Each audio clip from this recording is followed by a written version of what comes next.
A question that I get from many clients and people that I'm just having conversation with is, what's the difference between divorce coaching and therapy? I'll sum it up here. Therapy is more about recovery, diving into a person's past to see where the traumas are from when they were a child, looking at family of origin issues and any disorders and mental health issues. So it's about going back and kind of seeing how the past has brought you to where you are now. Both professions are caring professions. Both a coach and a therapist are looking out for best interest of the client. There's overlaps and similarities in what they do. And a difference, what does a coach do? So a divorce coach, such as myself, I meet the person where they're at in the divorce transition process, and I would ask them, how do you envision yourself 5-10 years from now? What needs to happen right now and in the next 5 or 10 years to create a professional and a personal life that would make you real happy? So it's about re-envisioning your future.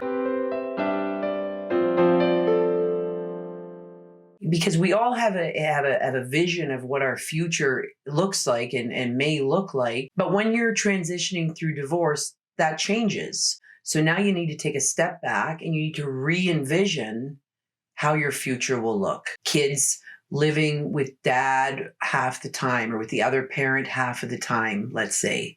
Maybe not staying in the same home you're in, moving homes, creating a new home. Money issues can change and money can change. We have to re-envision a future that is fun, promising, filled with possibility, exciting. And that's something that I do as a divorce coach.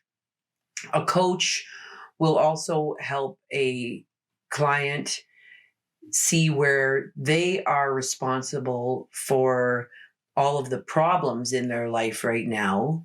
And the good thing is they are also responsible for all the great stuff that's happening, and they have control over creating lots of greatness in their life.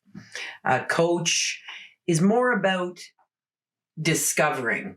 So working with a client to help them to discover their best self, shine a light on their best self, so that they're able to heal emotionally and make best choices and best decisions for themselves and their families moving forward. In a nutshell, that's kind of the differences between a therapist and a coach.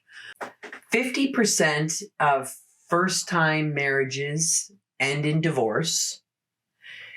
About 65% of second marriages end in divorce. And about 75% of third marriages end in divorce. This is proof that people don't take the time to learn the first time around. Any challenging situation in your life is an opportunity for you to learn and grow if you give yourself that time and if you decide to do the work. If you are transitioning through divorce, if you are considering getting a divorce, if divorce is on the table and this is something that you are going to be working through, you can decide to do it differently. You can decide to learn from this marriage that did not work out the way you hoped. You can decide to heal yourself emotionally. You can decide to work through the business side of divorce responsibly. You can learn, you can grow, and you can find love again, get married again someday if you want to, and stay married to that person for the rest of your life. But there is a learning curve, and you have to be prepared to do the work. I was recently on a podcast with Millie Gormely, the Money Equals podcast.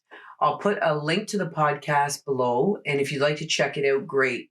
It goes a little deeper into some of the things that I've just talked about. Millie's fantastic when it comes to money, and she is a money expert. Check it out if you want to learn more. Thanks so much for being here with me today. And remember that you are loved, you are important, and you can choose to be happy.